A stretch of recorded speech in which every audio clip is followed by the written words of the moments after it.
paz e a graça do Senhor a todos os que me ouvem. Eu desejo todo o bem para a sua vida. E eu desejo mais ainda que você cresça na intimidade com o Senhor. Eu estou nesta busca e quero crescer junto com vocês no conhecimento da verdade, no relacionamento com Deus. E que nesses dias você e eu possamos crescer nessa busca e nesse conhecimento.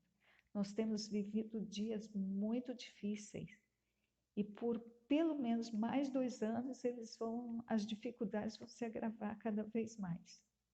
Mas depois também vem um tempo tão bom que a gente jamais imaginou. Mas por mais que haja dificuldade e sofrimento, por outro lado, nós nunca vivemos também um tempo tão glorioso de vermos as profecias do Senhor se cumprindo assim tão perto de nós, tão diante dos nossos olhos. E então o que nos conforta é saber que há um sofrimento real, mas se ele não acontece, também não veremos o bem que virá depois. E nós nunca imaginávamos que fôssemos participar desse tempo da história, que marca o fim de uma era e o início de outra. Então é um privilégio para nós estarmos vivendo isso, vendo isso. E aí deve estar o nosso foco. Isto vai aliviar a nossa dor diante das coisas que estão por vir. Eu hoje vou dar continuidade ao estudo sobre guarda de sábado ou domingo, mas primeiro quero falar sobre a minha posição com relação à salvação. Eu recebi Jesus Cristo há muitos anos em minha vida e tenho a convicção da salvação, a alegria da salvação há muito tempo. E o conhecimento sobre guarda do sábado veio somente em 2014. Então, isso não tem relação com salvação. Estou dizendo isso porque algumas pessoas resistem a este assunto, a este tema, porque se justificam que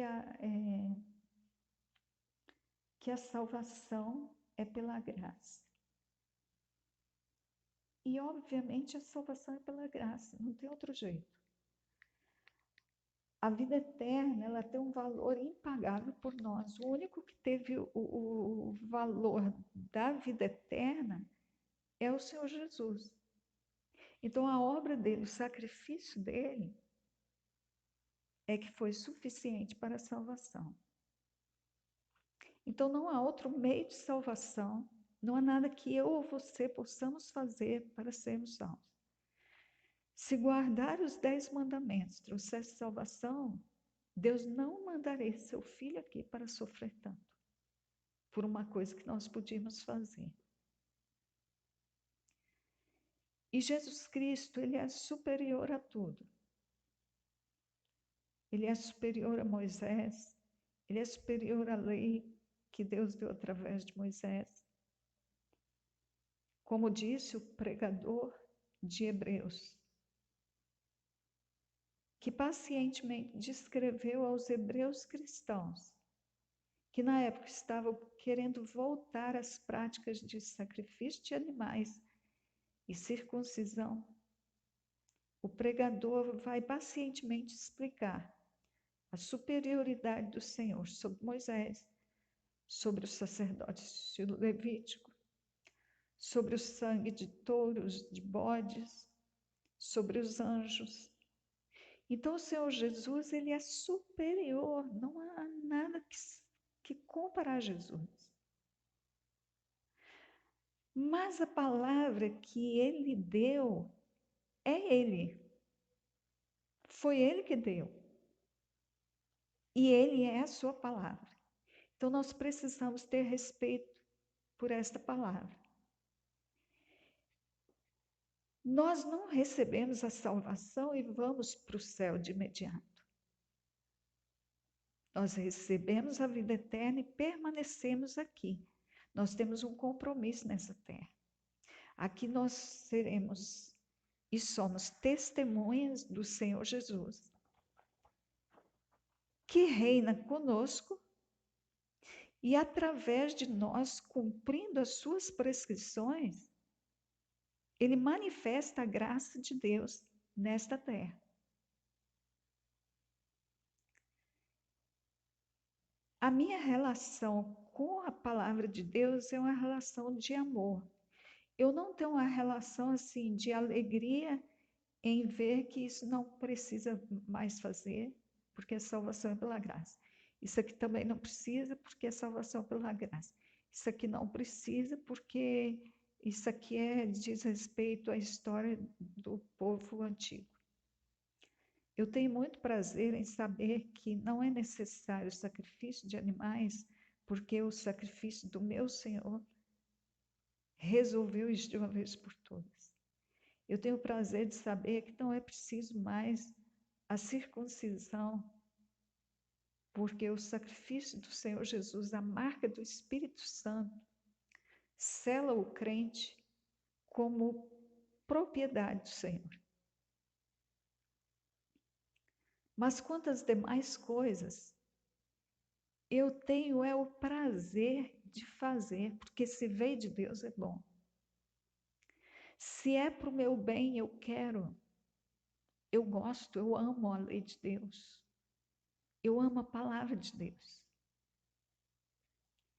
E eu vejo através dos salmistas que cumpriram a lei do Senhor,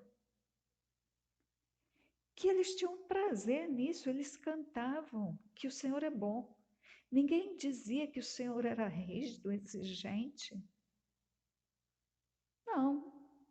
Eles cantavam que o Senhor é bom, que as misericórdias do Senhor duram para sempre. Eles diziam que a palavra do Senhor, a lei do Senhor é perfeita e refrigera a alma. Eles pediam a Deus para ensinar a eles os caminhos do Senhor, os preceitos do Senhor. Eles diziam que amavam os juízos do Senhor. Eles diziam que se deleitavam, que tinham prazer na lei do Senhor. Eles diziam que a lei do Senhor era lâmpada para os pés deles e luz para o caminho deles. Então eles louvavam a palavra de Deus o tempo todo. E o dono da palavra. Era uma relação de amor. Eles diziam, eles declaravam que amavam a lei do Senhor. E eles que cumpriram a lei. Então, eles que cumpriram, eles que viveram, eles que têm autoridade para falar se é bom ou não. E eles louvaram a lei. Eles tinham prazer nela. E então, meus queridos, como nós não recebemos Jesus e na hora morremos e fomos para o céu, nós temos então algo a fazer aqui, mas não para ser salvo. Se não tínhamos algo a fazer antes de receber a salvação, muito menos temos agora de fazer algo a respeito de salvação, uma vez que já recebemos. Mas fazemos porque somos salvos, porque nós temos um reino, nós pertencemos a um reino. E todo reino tem lei.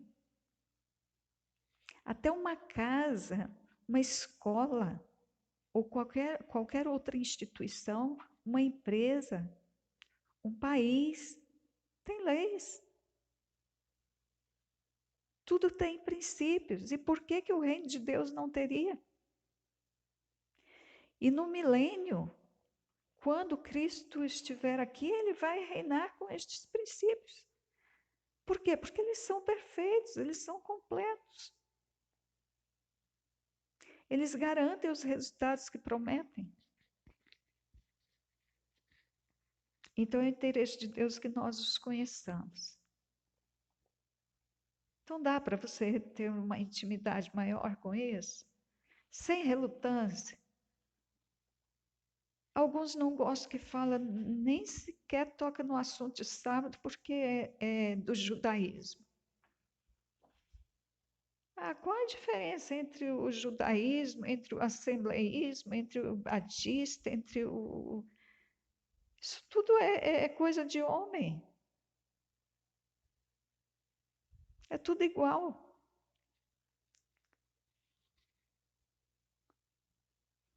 Meus amados,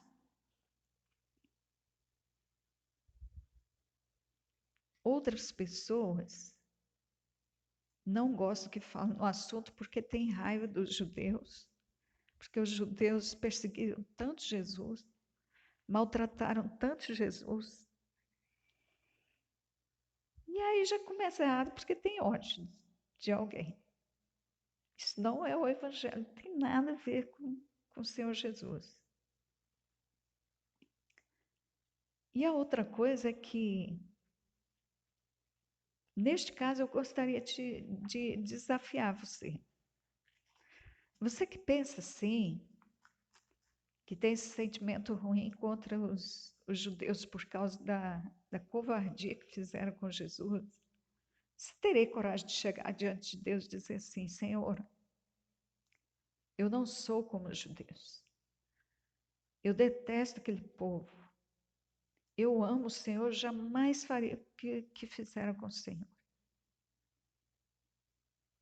E por causa disso, eu não aceito o sacrifício de Jesus, porque o Senhor foi morto por eles. Eu não aceito, eu abro mão da minha salvação. Teria coragem de falar isso com Deus? Então, acho bom melhorar a relação com os judeus, porque a salvação veio dos judeus, a lei veio dos judeus. E Deus ama aquele povo, viu? Jesus morreu por aquele povo, Jesus veio por causa daquele povo. Mas vamos continuar falando sobre o assunto da última mensagem? Então vamos lá. Tempo já avançado aí, mas vamos que vai dar certo. Então, em 2014, Jesus me falou através de sábado. E antes de conhecer isso, ele me pôs a ler o texto de Ezequiel, capítulo 8, todo o capítulo. Mas eu aqui para você hoje só vou ler o verso 16, que diz assim: E levou-me para o átrio interior da casa do Senhor, e eis que estavam à entrada do templo do Senhor, entre o pórtico e o altar, cerca de 25 homens, de costas para o templo do Senhor e com os rostos para o oriente. E eles adoravam o sol, virados para o oriente. O contexto do texto é o seguinte: Ezequiel foi levado numa visão de Deus a Jerusalém, ao templo. E Deus mandou que ele entrasse no templo e fosse vendo tudo que o Senhor ia mostrando para ele. Quanto mais ele penetrava o interior do templo, mais coisas ele via. Então ele começou vendo uma imagem de Sião, depois ele foi vendo outras coisas e outras coisas. Eu não quero citar as abominações aqui para não me prender a ela. E a última abominação é essa que eu li para você, que fala de 25 homens de costas para o templo e de frente para o oriente, adorando o sol. Eu lia e lia este capítulo. E eu falava para o Senhor: Senhor, eu não vejo isso na igreja. Porque o Senhor, eu estava numa época que o Senhor ia me mostrando as coisas que ele via de errado na igreja. E eu não via, não tinha condição de eu ver isso. Eu falava: Deus, eu não vejo isso. Eu falava: Deus, não tem isso na igreja, não tem condição. Não tem mais de ciúme, não tem mulheres chorando por Tammuz. E não tem adoração ao sol. E não tem homens também no interior das câmaras adorando imagens com seus incensários. E aí Deus me deu assim a vontade, não sei nem como que eu fui atrás dessa pesquisa, porque a Bíblia é suficiente. Mas tem uma parte da história da igreja que ajuda até a compreender essa questão da guarda do domingo, como que isso começou. E aí eu li uma matéria na Wikipédia, que é a Enciclopédia Livre, que diz assim: legislação do imperador romano Constantino, proclamada em 7 de março de 321 DC, depois de Cristo. O seu texto reza que todos os juízes e todos os habitantes da cidade e todos os mercadores e artífices descansem no venerável dia do sol. Aí eu vou saltar um pedaço aqui e vou para o parágrafo seguinte, que diz assim: o decreto, esse decreto, né, do Constantino, apoiou a adoração do Deus Sol, Sol invicto, no Império Romano. As religiões dominantes nas regiões do Império eram pagãs, e em Roma era notável o mitraísmo, especificamente o culto do Sol invicto. Os adeptos do mitraísmo se reuniam no domingo.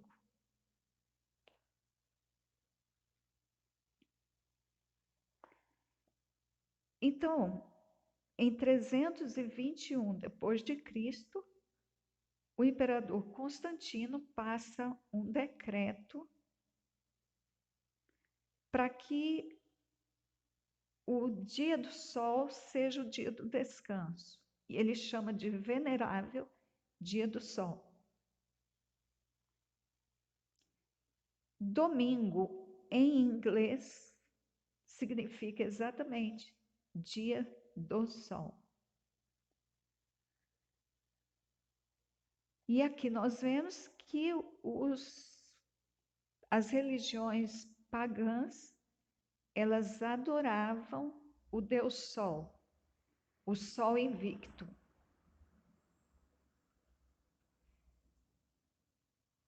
Só que esse decreto do Constantino não contemplava nem os judeus e nem os cristãos. Eles não eram obrigados a obedecer esse decreto, ou seja, a descansar no dia do Deus Sol. E como foi então, ou quando foi, que a igreja cristã passou a guardar o domingo? Foi no primeiro concílio de Nicéia, que aconteceu em 325 depois de Cristo. Então não tem nada a ver com os apóstolos. 325 depois de Cristo, primeiro concílio de Nicéia, o domingo foi confirmado como dia de descanso cristão. E a guarda do sábado pelos cristãos, ela foi assim totalmente abolida no concílio de Laodiceia, que aconteceu em 364 depois de Cristo. Então eu acredito que, na verdade, a igreja não passou a guardar o domingo por causa dos textos que li lá em João 20, verso 8 e verso 19 e 26 e Atos 20, verso 7. Eu creio que a igreja cristã começou a guardar o domingo depois dessa decisão do Concílio de Nicéia, em 325 depois de Cristo. Só que depois alguns cristãos quiseram justificar que não estavam fazendo isso por causa de decreto de Constantino, embora o decreto de Constantino não foi para isso. Não exigia dos cristãos isso. E que eles estavam, então, guardando, que a igreja passou a guardar, porque os discípulos, depois da ressurreição de Jesus, passaram a guardar o domingo. Eu não acredito que a motivação tenha sido com relação aos discípulos, mas foi sim por causa da determinação do Concílio de Nicéia. Então, por esta causa, a igreja guarda o domingo. E aí, meus filhos queridos, aconteceu o seguinte: Deus me deu um sonho. Antes do sonho, Deus vinha me falando de Jeremias 7, 18 e Jeremias 44, 17 a 25. Estas passagens falam da adoração à rainha do céu. Aí me confundia muito. Eu ficava lendo isso, gente, às vezes meses, e não entendia o que o Senhor estava querendo dizer. Então Deus falava dessa adoração à rainha do céu, mas como que eu ia entender isso? Eu buscava, eu pensava, eu não via nada que pudesse ser comparado à adoração à rainha do céu. Por falta de ler, está vendo como eu estava tão convencida da guarda do domingo, eu não procurava informações sobre nada, eu estava totalmente ingênua quanto a essa questão, não tinha interesse nisso, isso era uma questão clara para mim. E Deus me falava disso. Só que aí teve um dia que eu tive um sonho que foi o seguinte: eu vi no alto, distante sim da terra, eu vi uma imagem de tipo aquelas imagens antigas, como se fosse assim, parecido com a imagem que o Nabucodonosor fez lá. Aquelas coisas resistentes, altas, e tinha uma grande base, e este monumento, esta estátua, ficava em cima dessa base, mas eu vi assim, foi muito rápido, num flash assim, e já ouvi aquilo cair. Aquela imagem caiu. E quando eu falo disso, eu lembro do barulho que fez e da poeira que levantou ao cair. E assim que a imagem caiu, alguns homens vieram e carregaram ela. E já assim, próximo a ela, os homens saíram pelo lado direito, meu lado direito, e pelo lado esquerdo, eu vi uma outra imagem que surgiu, numa base que ficava também numa posição bem acima da terra. E essa tinha uma imagem feminina, mas era toda em metal, um metal prateado. Tinha uma base bem alta e era uma figura feminina, pequena, uma jovem, uma pessoa bem jovem e bem bonita.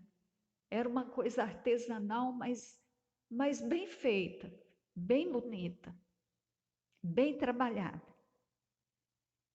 E tinha umas asas. Então, apesar de artesanal, tinha vida. Eu via por dentro, assim, tinha uma armação na frente, assim, bem no alto. Esta imagem, ela estava um pouquinho inclinada para frente. E de lá de cima, essa pessoa que parecia muito dócil, muito ingênua, assim. Tinha um semblante muito meigo. Ela girava os olhos de um lado para o outro, bem devagar, mas sem parar. Os olhos iam para a direita, iam para a esquerda, para a direita e para a esquerda. E também batiam umas grandes asas, como se fossem asas de borboleta. E eu fiquei olhando aquela imagem ali, e embaixo na terra tinha um auditório onde estava acontecendo um evento. E ao lado desse auditório tinham várias barracas onde estavam sendo vendidas comidas. E as pessoas, então, no momento de intervalo, de encerramento do evento no auditório, estavam vindo para fora para comer essas comidas, comprar essas comidas nas barracas. Mas eu já estava ali antes, porque eu não participei do evento. E eu estava olhando para essa imagem. E quando as pessoas foram chegando, então eu falava para elas assim: olha, olha, olha ali. Deus está mandando eu dizer que nós estamos adorando aquilo ali. E eu repetia isso e as pessoas davam uma olhada assim, rápida, para a imagem, mas não davam a menor importância para a imagem. Aí elas voltavam a olhar para as comidas, para os seus pratos e continuavam servindo-se. E eu continuava falando: olha, olha ali, Deus está dizendo, Ele manda eu dizer para vocês que nós estamos adorando aquilo ali. E no próprio sonho, eu entendi que aquela imagem era a rainha do céu. E aí, irmãos, eu fiquei com isso na mente. E no outro dia, eu procurei pesquisar sobre essa rainha do céu. Aí eu, pesquisando na internet, encontrei novamente o texto de Jeremias, que fala sobre o assunto, li os textos, e em seguida tinha uma matéria falando sobre o texto. E quando eu fui abrindo a matéria, tinha imagens da estátua que eu vi cair. Era igual, a mesma cor, a mesma fisionomia. E eu então eu comecei a ler aquilo. Isso no dia seguinte ao sonho. Eu comecei a ler. E, gente, eu tive que acreditar no que eu estava lendo. Porque o sonho que eu tive foi diferente de tudo que eu não estava pensando nada a respeito disso. Eu não tinha nenhum conhecimento disso. Eu não tinha lido nada a respeito disso. Então, eu tive que acreditar que aquela informação da história secular era verdadeira. Eu encontrei isso num blog chamado A Verdade Estampada, na qual, aí está aqui, na qual aparece o nome, na qual não aparece o nome do autor. Essa matéria citou Nimrod. Aí eu fui procurar ler sobre Nimrod na Bíblia. Segundo a Bíblia, Gênesis 10, Nimrod era neto de Cã. Foi o primeiro homem poderoso da terra. Cã é um dos filhos de Noé. Então, o Nimrod foi o primeiro homem poderoso da terra. Ele foi o fundador de várias cidades, inclusive de Babel, que marcou o início do seu reino. Logo, foi o responsável pela construção da Torre de Babel.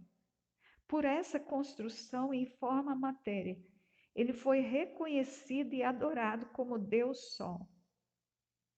Diz, porém, a história secular que Nimrod casou-se com a própria mãe, Semíramis, que recebeu o título de Rainha do Céu, Mãe de Deus. substituindo Nimrod quando esse morreu. Gente, isso é o que eu sonhei antes. Então, como eu não vou acreditar que isso é verdade?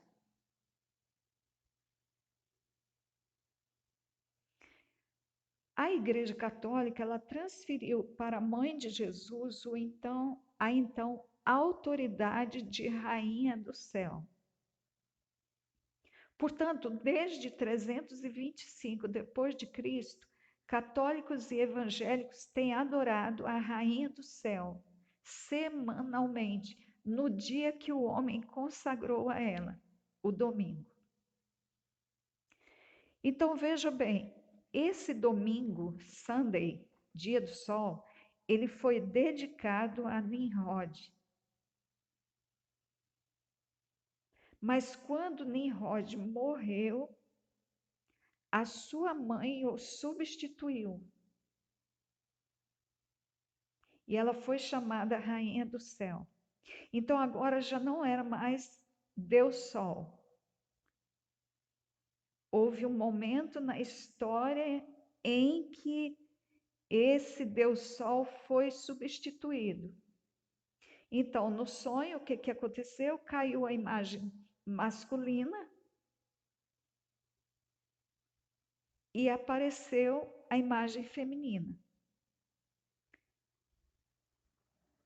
Do jeitinho que está na matéria. O Nimrod foi substituído pela rainha do céu, mãe de Deus, que era sua mãe e ao mesmo tempo sua esposa. Então ela substituiu Nimrod quando ele morreu. E depois, por um sincretismo, isso aí passou a ser dado, esse título veio ser dado a Maria, a mãe de Jesus, que foi então reconhecida como a rainha do céu, a mãe de Deus.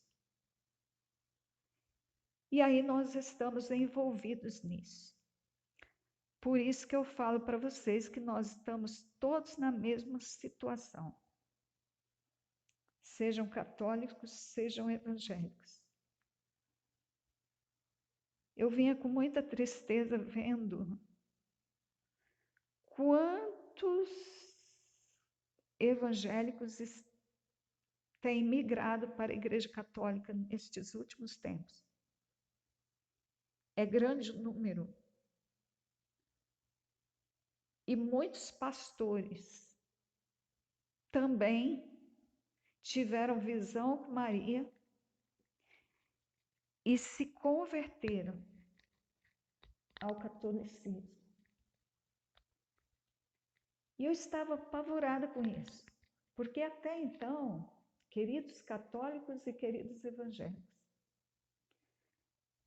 eu tinha segurança de que os católicos estavam...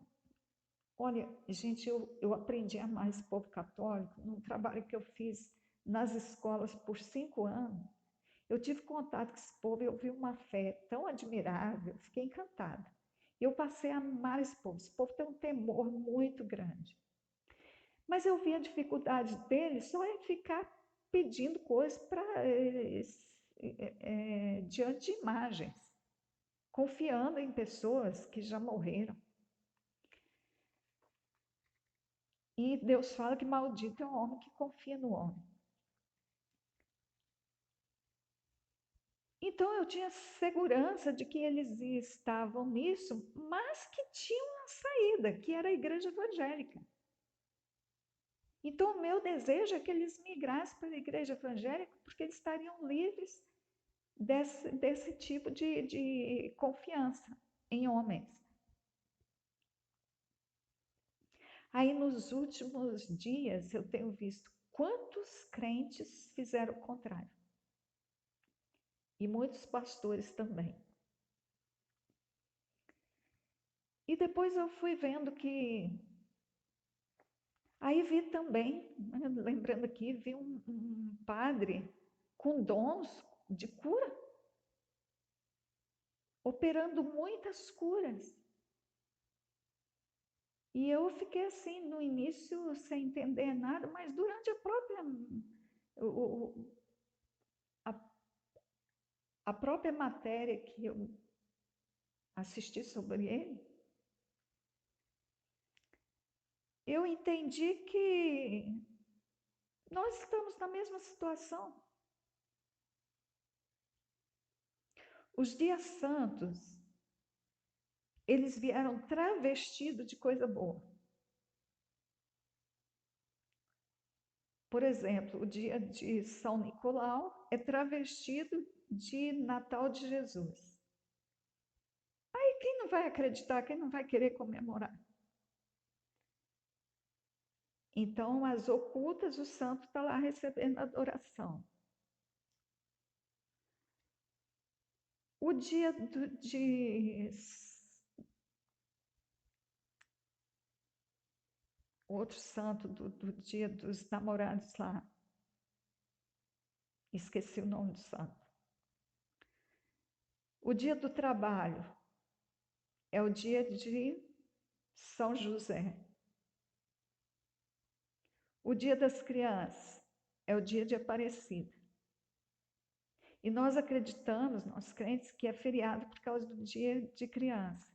Mas dia dos pais não é feriado, dia das mães não é feriado. E dia das crianças seria feriado? De jeito nenhum. Então é um dia que vem travestido, o dia do santo vem travestido de coisa boa. E aí a igreja evangélica vai e presta homenagem também. Então nós estamos todos na mesma situação. Então, se os evangélicos, alguns têm dom de cura, por que que o católico não tem? Se todos nós estamos adorando a Rainha do Céu, se todos nós estamos adorando a São Nicolau, se todos estão adorando a Aparecida, olha, Deus vai consertar isso. Era necessário que os juízes viessem sobre nós. E Deus vai consertar essa nossa prática. Então, eu desejo a você todo bem. Eu sei que Deus vai tirar toda abominação de nós. E nós seremos como Deus quer. Mas para isso, a terça parte de nós, os que sobrevivermos, a terça parte que ficar, vai passar pelo fogo. Vai passar muita dificuldade para ser o povo que Deus quer que seja. Isso é por causa do amor de Deus, da graça de Deus, que é manifestada sobre nós todos os dias. Glória ao nosso Deus. Que Ele guarde a sua vida, que Ele abençoe você, em nome para a glória de Jesus. Até a próxima mensagem. Amém.